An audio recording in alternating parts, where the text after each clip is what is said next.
So mahilig ka bang kumain ng instant noodles? Petsa de peligro na ba o nagki-crave ka lang ng maalat at mainit ngayong gabi?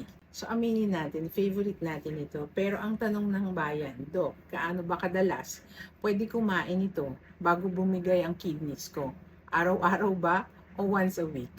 So let's look at the numbers. Isang pack lang nito ay may 60 to 70% na ng daily sodium limit ng isang tao. So kung kumain ka nito sa tanghalian, halos bawal ka ng kumain ng may asin sa hapunan. So kung gagawin mo ito araw-araw para mong pinahihirapan ang iyong mga kidneys ng overtime work 24/7 para ilabas ang sobrang asin sa katawan. So ang resulta, high blood pressure or kidney stones. Pangalawa, we call it empty calories. Busog ka pero gutom ang iyong mga cells. So puno ng carbs ang tiyan mo pero zero protein at zero fiber.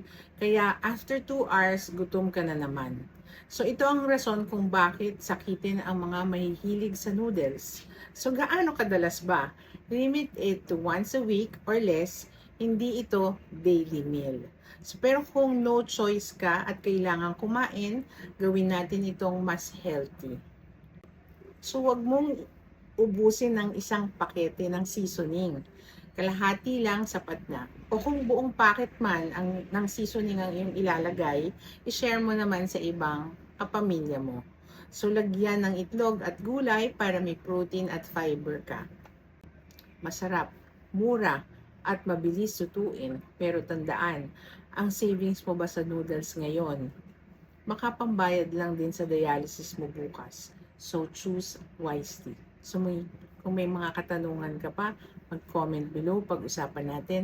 Please follow for more health tips.